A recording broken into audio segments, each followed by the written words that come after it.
Hello friends, आपका स्वागत है मेरे इस चैनल में। दोस्तों, आज हम एक कॉमन टॉपिक पर बात करेंगे, स्नोरिंग अर्थात खराटे आना। जी हाँ दोस्तों, खराटे से हर कोई वाकिफ होगा। हर घर में ये समस्या पाई जाती है। घर में कोई ना कोई बुजुर्ग, बड़ा या कोई भी व्यक्ति जो खराटे लेता है, उससे घर के बच्चे या जो लाइफ पार्टनर है वो इससे बहुत ज़्यादा तंग आता है। लेकिन आखिर ये खराटे होते क्या हैं और क्यों आते हैं, क्या इसका कारण है और क्या इसका निवारण है, ये सब आज हम इस वीडियो में बात करेंगे। उससे पहले जो दर्शक नए हैं उनसे रिक्वेस्ट है कि मेरे इस चैनल को सब्सक्राइब कर दें और वीडियो को लास्ट तक देखें। तो सबसे पहले जानते हैं कि ये खराटे होते क्या हैं। दोस्तों, जब हम सोते हैं तो सोते समय हमारे जब तालू का हिस्सा, इसके दो हिस्से होते हैं। तालू के आगे का हिस्सा इसको हम हार्ड पैलेट बोलते हैं और जो पीछे का हिस्सा है इसको हम सॉफ्ट पैलेट बोलते हैं। जब हम सोते हैं तो ये सॉफ्ट पैलेट के हिस्से में जो मसल होते हैं वो रिलैक्स हो जाते हैं। रिलैक्स होने के कारण वो थोड़ा सा पीछे की ओर झुक जाते हैं, जिसके कारण जो हवा के आने का रास्ता होता है गले में वो थोड़ा सा कम हो जाता है, जिसके कारण जब हवा वहां से गुजरती है तो वो वाइब्रेट होती है और उसी को ही स्नोरिंग या खराटे आना कहते हैं। लेकिन ये खराटे अगर हम सीधा लेटते हैं तभी ज्यादा आते हैं। अगर हम किसी साइड में किसी भी करवट होकर लेटते हैं तो उस समय ये समस्या नहीं आती है। अगर खराटे आने के कारणों के बारे में बात करें तो जो सबसे पहले बात आती है कि ये पुरुषों के अंदर ज्यादा पाए जाते हैं, महिलाओं के अंदर कम है। और वो भी 40 साल से ऊपर अगर कोई पुरुष है तो उनमें ये प्रवृत्ति जारी पाई जाती है। दूसरा, जो लोग ज्यादा शराब का सेवन करते हैं और रात को बेड से जाने से पहले एकदम सेवन करते हैं शराब का, उनमें ये समस्या ज्यादा पाई जाती है। इसके अलावा जो स्मोकिंग करते हैं या किसी और प्रकार का नशा करते हैं, उनमें ये प्रवृत्ति जारी पाई जाती है। दूसरा है, अगर किसी को सीजनल एलर्जी है, उनमें भी यह खराटे की समस्या ज्यादा पाई जाती है।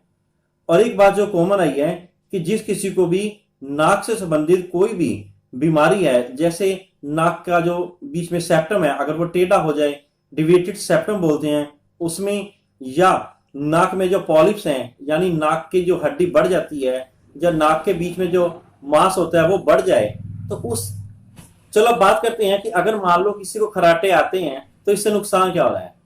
नुकसान तो सबसे पहले यह है कि जो साथ में सो रहे हैं उनको नींद नहीं आएगी, वो डिस्टर्ब रहेंगे। सबसे बड़ा जो इसका जो फैमिली नुकसान है वो ये है। दूसरा नुकसान ये है कि अगर इसको हम इग्नोर करते हैं तो आगे चल के एक स्लीप एपनिया नाम की डिजीज है, जिसमें अगर सोए सोए आदमी को एकदम चौक हो जाता है, उसको सांस नहीं आता है। और तो इसलिए इसको इग्नोर नहीं करना चाहिए। किसी डॉक्टर के पास जाके इसको अच्छी प्रकार से रूल आउट करके इसके कारण को दूर करना चाहिए।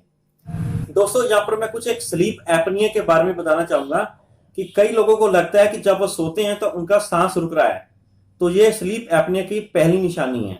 इसमें क्या होता है कि सॉफ्ट पैलेट के मसल जब ज्यादा रिलैक्स हो जाते हैं तो गले के अंदर जो रास्ता है हवा आने जाने का उसको पूरी तरह से बंद कर देते हैं, जिसके कारण शरीर को ऑक्सीजन नहीं मिलती और शरीर से कार्बन डाइऑक्साइड बाहर नहीं निकलती। उसके कारण ही व्यक्ति का एकदम सांस रुक जाता है। और अगर व्यक्ति सोया हुआ है गहरी नींद में तब भी ब्रेन इसको जगा देगा, जिसके कारण उसको लंबा सा सांस लेता है और हड़बड़ाकर उठता है। यह स्लीप एपनिया की पहली निशानी है। अगर आप में भी ऐसा कभी होता है तो आपको अपने ईएनटी डॉक्टर से मिलकर इसके बारे में कंसल्ट करके रूल आउट करना चाहिए। अगर हम उपचार की बात करें कि अगर किसी को खराटे हैं तो करना क्या है, उसमें सीधी सी बात है कि कुछ एक बातों का ख्याल रखना है। जैसे कि रात को सोने से पहले अल्कोहल का सेवन बिल्कुल ना करें, और अगर सोना है तो बिल्कुल सीधा ना लेटें, किसी एक करवट होकर लेटें, वो ज्यादा अच्छा रहेगा। और तीसरी बात, नाक से संबंधित अगर आपको कोई प्रॉब्लम है तो उसको आप दूर करें। खास तौर पर अगर आपकी नाक की हड्डी टेढ़ी है या नाक के अंदर मांस बढ़ा हुआ है, उसका आप इसको इलाज कराना चाहिए। तो दोस्तों, ये थी कुछ एक जानकारी स्नोरिंग अर्थात खराटों के बारे में। आशा करता हूं कि आप इस जानकारी से संतुष्ट होंगे। अगर आपको ये जानकारी अच्छी लगे तो आप अपने फ्रेंड सर्कल में इसको सर्कुलेट करें, इसको ज्यादा शेयर करें और मेरे इस चैनल को सब्सक्राइब करें। Thank you.